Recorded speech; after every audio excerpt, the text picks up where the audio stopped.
Good morning to everyone here. So today we will be continuing our review of Ethics of the Real by Alenka Zupancic. If you recall in the prior videos, we went through the foreword, the introduction, and the first chapter. You will find links to them on my channel. This will be my reading of chapter 2, titled The Subject of Freedom.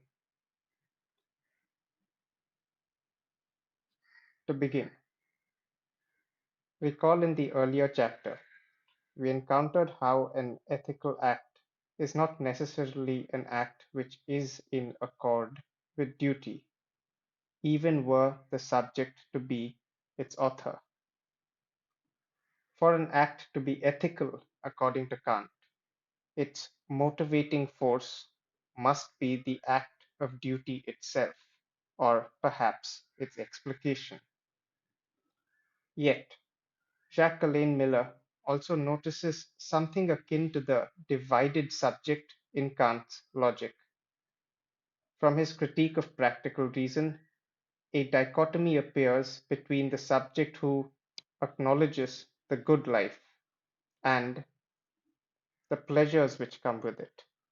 In other words, everything which our contemporary arrangement is capable of pathologizing, and on the other side, what was defined earlier in terms of a moral good.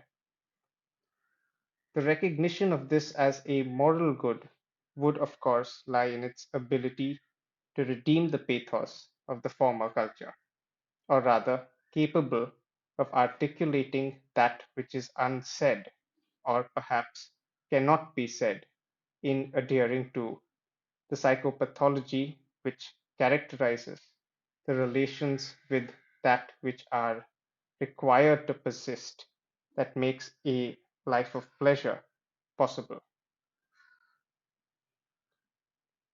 Recall also our earlier consideration of the drive in psychoanalysis, which Freud recognizes, or rather recognized, as beyond the pleasure principle proper. We do find something of a reflection of this in Kant's position that the relation between the principles of happiness and morality in practical reason are not antinomies inasmuch as a matter of indifference. Let me repeat this sentence. We do find something of a reflection of this in Kant's position that the relation between the principles of happiness and morality in practical reason are not antinomies inasmuch as a matter of indifference. This is so because in the course of duty it may be it may so be that happiness is not a consideration. This position, however, left in these terms, is where our investigation into interpolation and the formation of selfhood, of what the self may be conscious of in themselves, as they do what they believe they must, becomes all the more vital. In the chapter, I also read a mingling of the critique of mourning as a position capable of furthering or indeed articulating a genuine ethical position. To quote Miller, the subject is divided by the fact that he has to choose between his pathos and his division.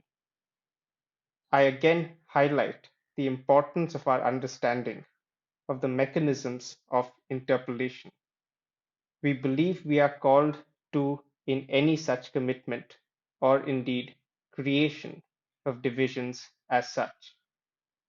For in fact it could be said that the discipline of critical theory rose to prominence proper precisely in response to an uncritical acceptance of interpretative models such as certain forms of bureaucracy and government, which were witnessed during the Second World War. To place this concisely in the author's words, the alternative to pathological subjectivity is not pure or immaculate ethical subjectivity, but freedom or autonomy. And indeed, the observance of the split subject, as recognized in psychoanalysis, may be an account of the discreteness, nay, the very rarity of genuine ethical actions. This may require some explaining, and the notion of duty proffered by Kant is one where submission to an authority in the act of obedience remains key, even as this cooperation permits for an extent of interrogation or questioning. There is a sense in which the advertisement to discover our authentic selves, marked by all sorts of self-help gurus, has worn off since at least the first decade of the 21st century. Yet, if the drive to discover ourselves was ever a part of contemporary ideology, then by the same token, we would have to acknowledge the pathological commitments they, or rather it, has often led us to. In fact, as the author attests, it is Kant's proposition that our deepest convictions are radically pathological.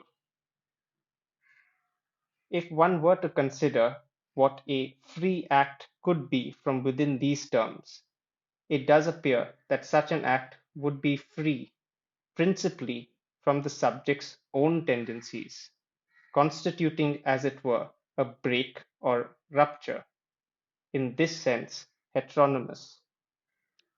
However, how are we to consider the persistence of a conviction or hypothesis often necessary for the carrying forth of any experiment or procedure, not to mention the faculty of memory, in which whatever sense of our personhood inheres?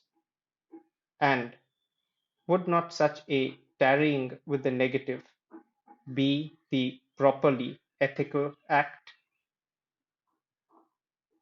We find ourselves presented with a dichotomy here between ethics as a rupture, break, or liberation from one's own nature, and ethics as a persistence of hypothesis or conviction, and this is not easy to reconcile. What may be common to both of these aspects of Kantian ethics, however, observed by Professor Alenka, is that they both are alienating, in the sense that in one case we break free from that which we may have once harbored as most truly ours, and in the other, by submitting ourselves to an abstract principle that often does not take our person into account. If this accounts for, in some manner, to the kind of subject we have been speaking about, what may be the nature of freedom in question, which such a subject may exercise? What may it mean, for instance, to speak of freedom as a fact, to articulate a causality through freedom, as the author hazards to do? With some formal invention, we are presented with an answer. The presentation of these positions here takes the guise of the assumption of guilt, and here I do use the word assumption deliberately, as it may be postural, and in this sense formal in its presentation, perhaps not without foresight into how such an appeal to beneficence may be received. Indeed, the possibility of such a gesture to be assumed by a subject marks, inscribes, no, rather performs an inkling of the nature of subjection which may be operating in a contemporary ideology. And here we are led unavoidably to the question: whom, if not what, is this subject that is capable of assuming such a gesture? The ethical act here and its relation to freedom are unavoidable. For if an act is to be lawful, would mean a recognition that it was performed not only in accord with the law, but only for the sake of duty. That is, as a moral law that one recognizes.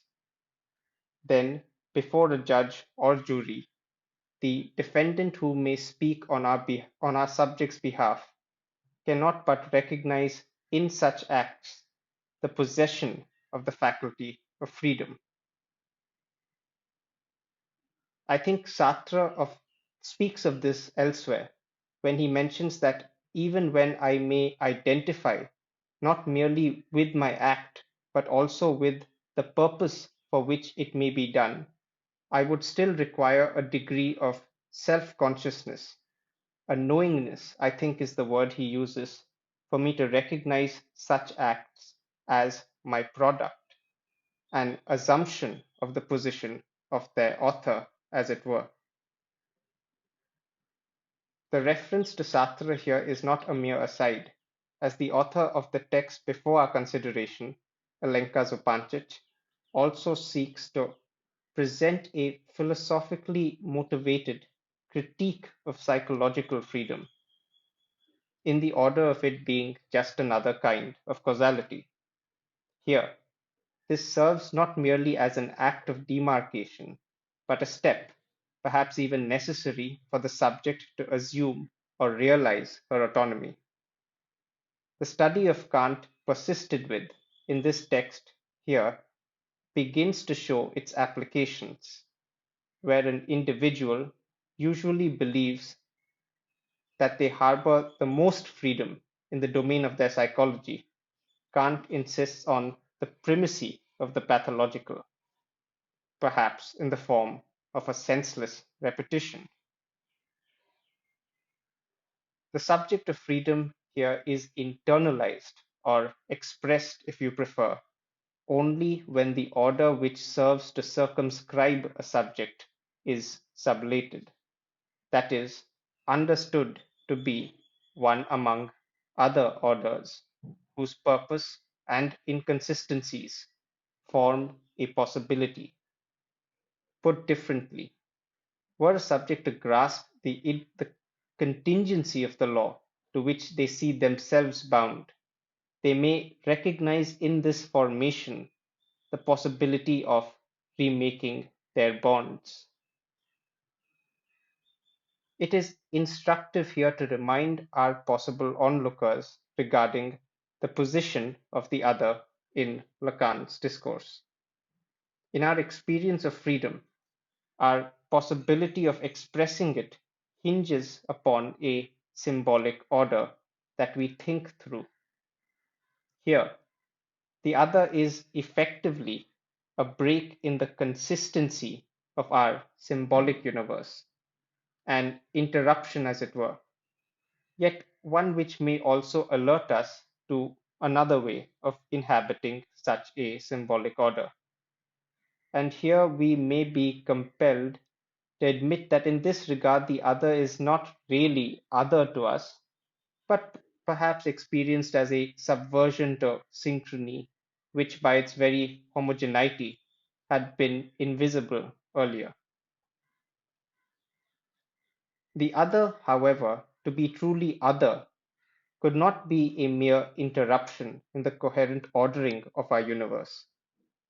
The other, to be truly other, would have to also be a causal order beyond our control. This, in fact, would be the only mark, the only proof we may have of their autonomy.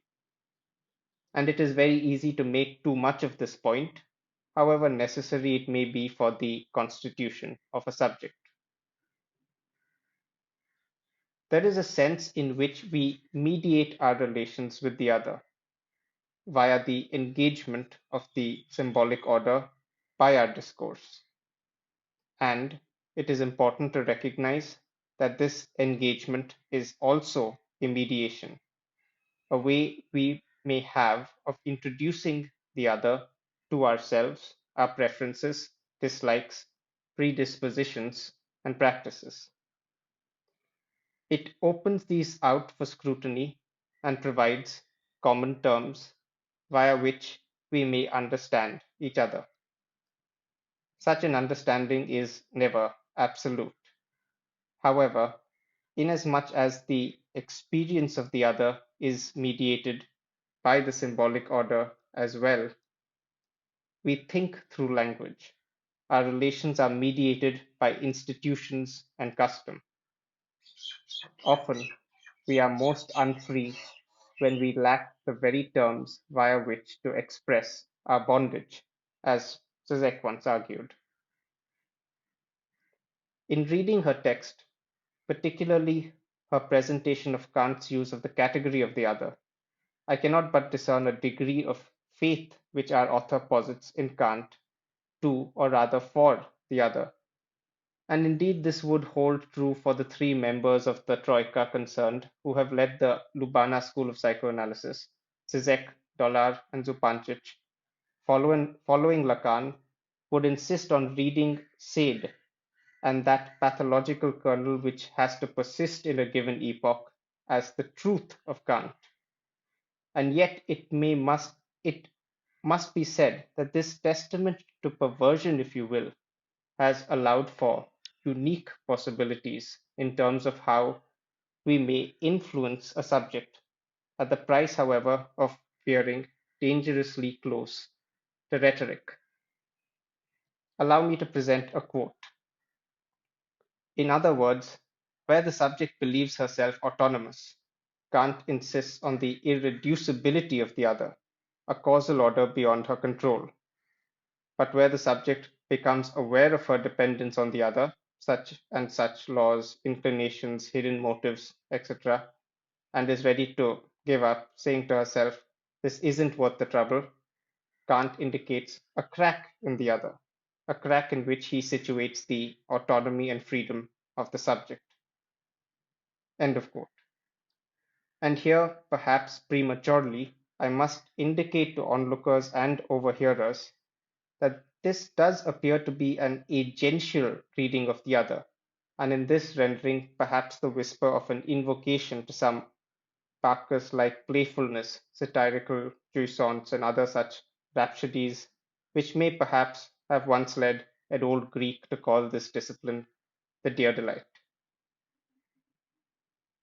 But let us return to our subject, as it were, which, within the purview of this review of the second chapter of Alenka Zupancic's book, is freedom. I have indicated as to what may be considered a criteria for the acceptance of this, if that is all that freedom is to be.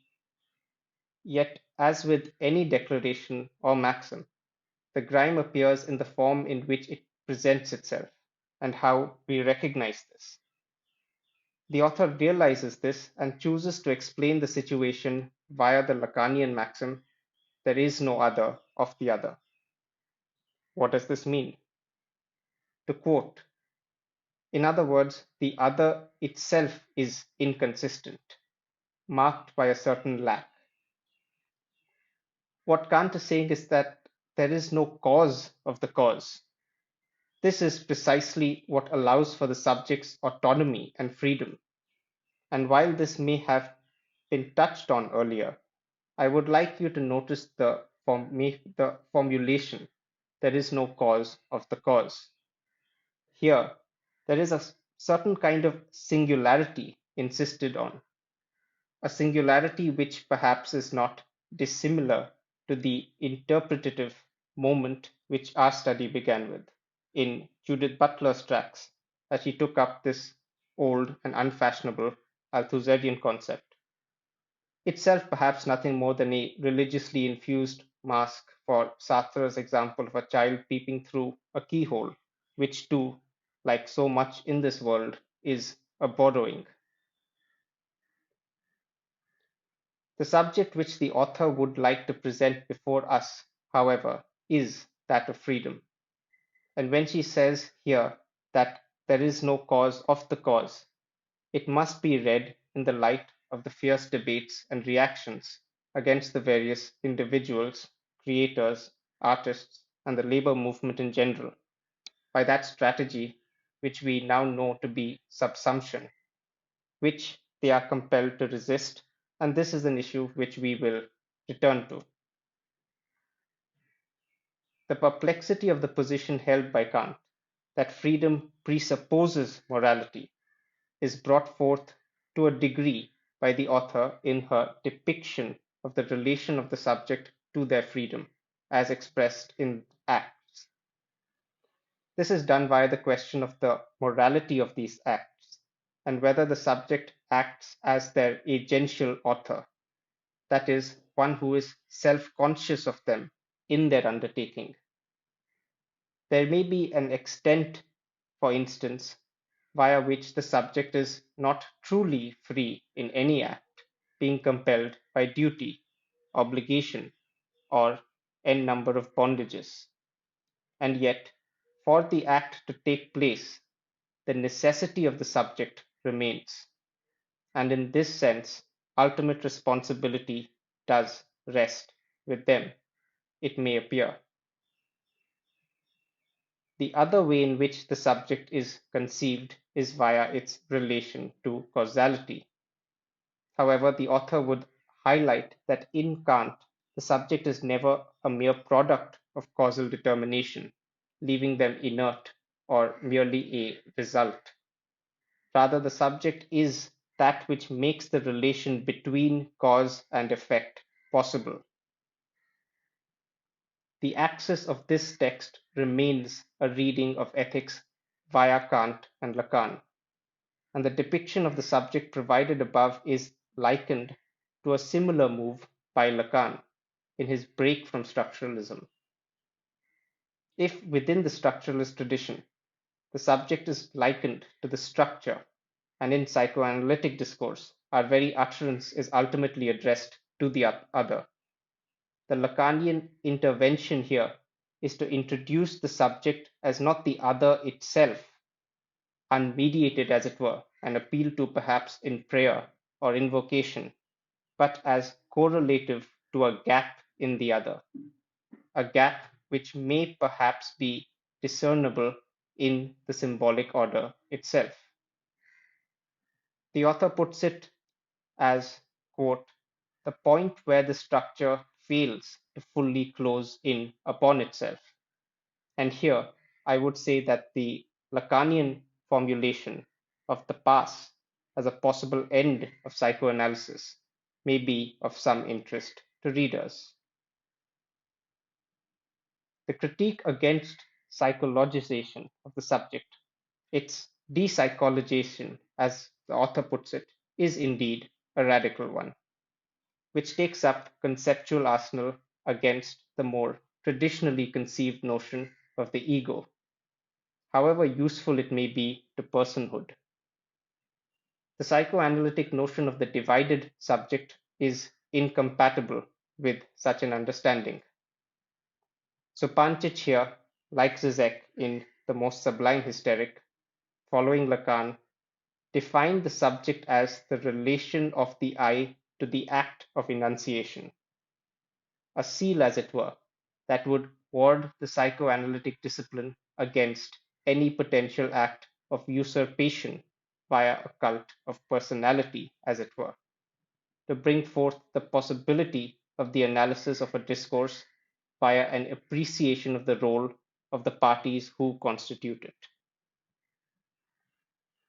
You will notice that it is impossible to construct the subject as such if the pole of authorship, originator, creator, etc., is emphasized as the only determining authority of the meaning of a discourse, as it were, as would be the case in the discourse of the master. The discourse of psychoanalysis is a discourse which is diagnostic in this sense, and is hence a discourse of the analyst. We may return to the characterization of the four discourses of the master, analyst, university, and hysteric at a later date. Yet what does psychoanalysis diagnose in a discourse? This would be pathology, senseless tics, mindless repetitions, slips of tongue, and other similarly produced discrepancies, via which something of the unconscious is glimpsed through the mask of everyday social interaction. This is not to say these masks themselves are not pathological. Indeed, one of the points of presenting the divided subject in the manner we have done above is to suggest the possibility that there is nothing constitutively ours beneath the mask, unless you were to refer to some raw pulsating gamut of drives. Our sense of self begins when we learn how to present what we are to another, often retroactively forming a notion of how we may be recognized in this or that situation, and ultimately within the symbolic order. There is indeed something to be said about the attachment to a certain mask, the repetition of a determined role, in the hope perhaps for a kind of recognition which may in some way complete the division which the subject feels themselves compelled to perform. And analysis of the presentation of such a subject socially in their discourses and perhaps even in their dreams. For these hang ups, if you will, which have been characterized here as pathological repetitions, is where the diagnostic element of psychoanalysis begins. Alenka Zupancic, however, would like to assess whether our conceptual apparatus is adequate to such a task by pointing out what may appear to be a contradiction. This presents itself in this chapter in the form of a question. Can the subject choose herself as a divided subject without an experience of her own pathology, or that point in her discourse where she chooses, as it were, to misrecognize herself, or that points in her discourse, or that point in her discourse where she chooses, as it were, to misrecognize herself. Anyway, the question, or rather the issue, if you prefer, of freedom must be broached here. The dilemma we are confronted by is this: will the subject ever come to choose the divided self via which she may identify the beginnings and ends of a discourse in the relation that a subject has to it, without ever coming to face the problem of a hard logical determinism? The author puts it thus, and I hope a reader may discern here that sometimes a pass is not a neat and world-opening syllogism. Quote, the subject cannot choose herself as subject without first having arrived at the point which is not a forced choice, but an excluded or impossible choice. My emphasis. End of quote. This would mark the assumption of the subject of her own position, determined by its exposure to the other via the symbolic order, quote, with all its unfreedom or radical subordination. The Kantian formulation of this problem comes down to how can an act be necessary and free at the same time, seemingly the ultimate structuralist problematic. The Kantian addressal of this problem is one which today, to a reader after Althusser, will ring of what we may recognize to be an early postulate of interpolation. Quote, the freedom of the will, Willkür, is of a wholly unique in that an incentive Triebfeder can determine the will to an action only so far as an individual has incorporated it into his maxim, has made it the general rule in accordance with which he will conduct himself. Only thus can an incentive, whatever it may be, coexist with the absolute spontaneity of the will, i.e., freedom. This is a quote from Kant's text, Religion Within the Limits of Reason Alone. In engaging the subject, we may discover that the motives, indeed the reasons, even when self attested, may fail at accounting for the subject's actions, forcing us to reassess them.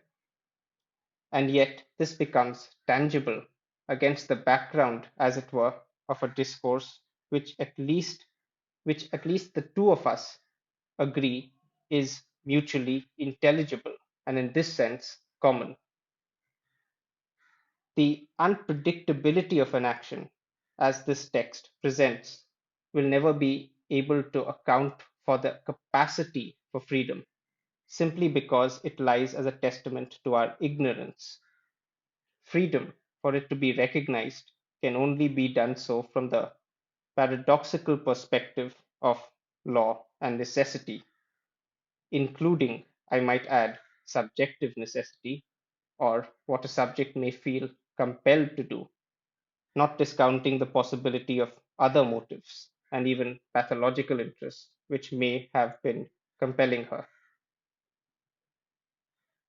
There is an account of the subject in this text which seeks to posit a relation with the unconscious, which we perhaps have already noticed.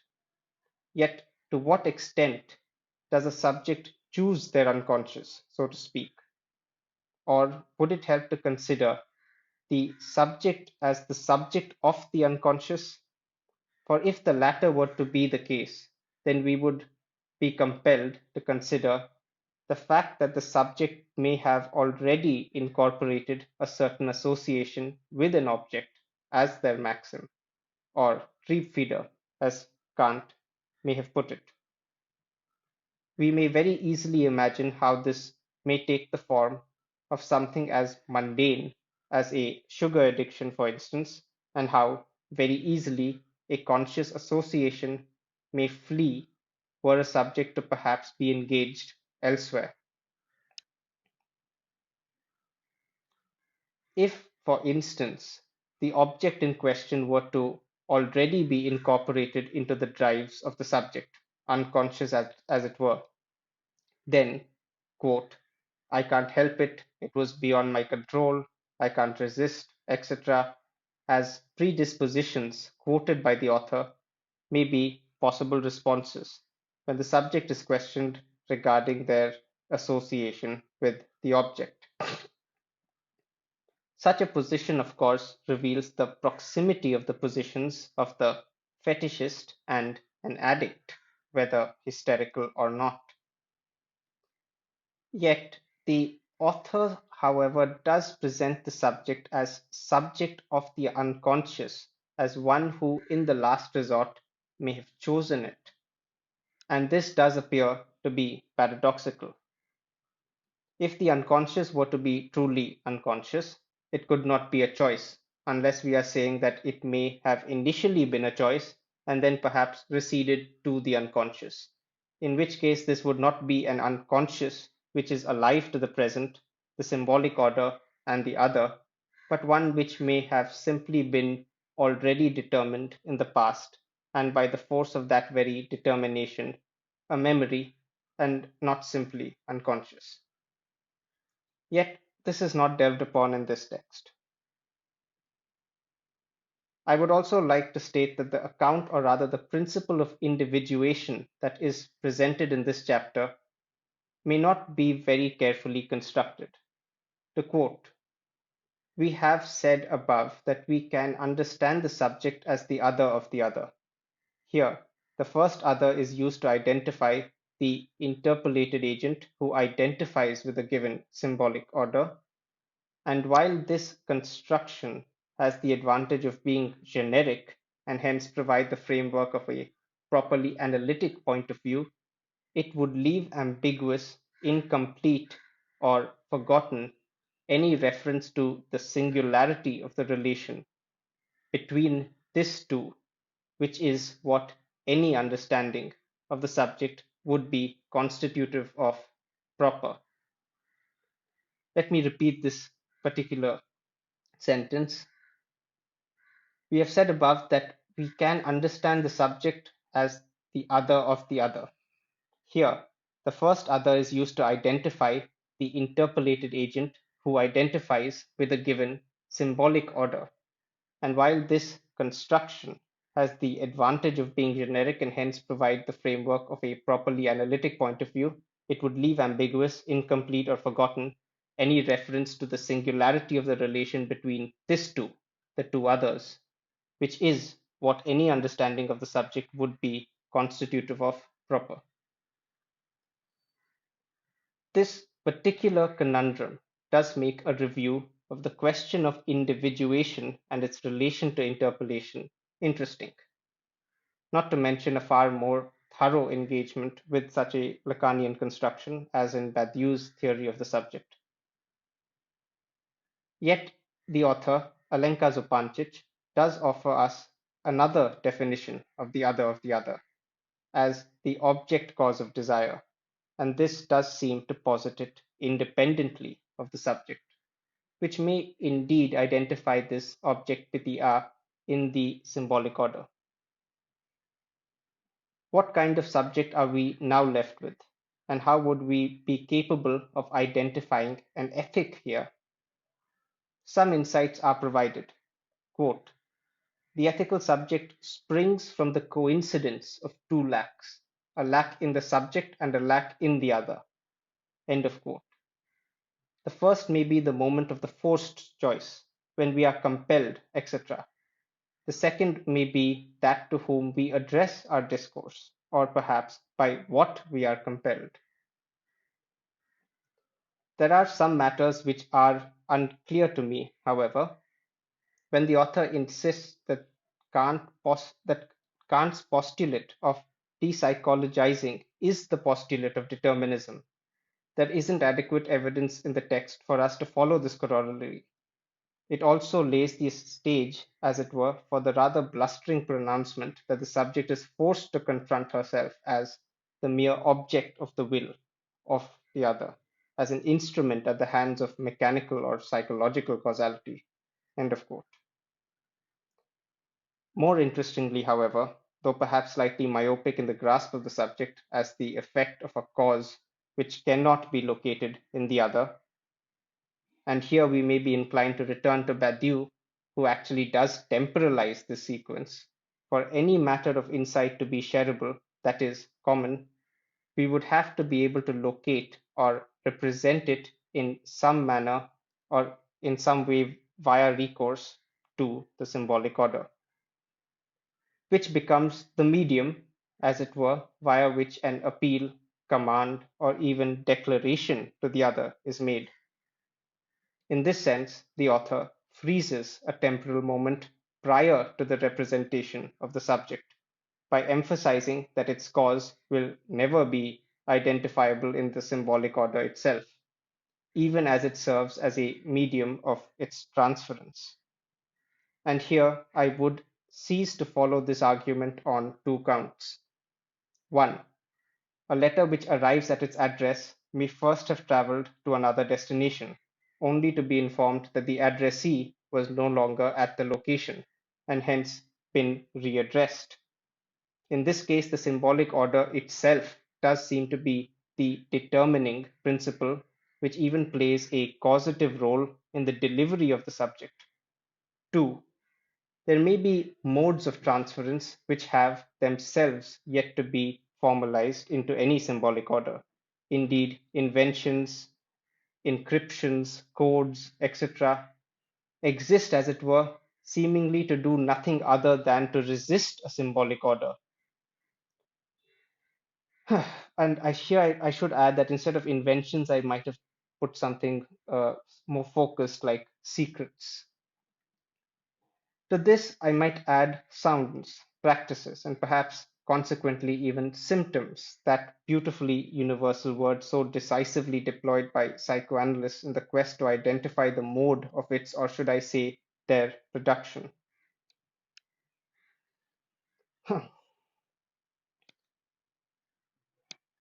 And that may be considered a certain kind of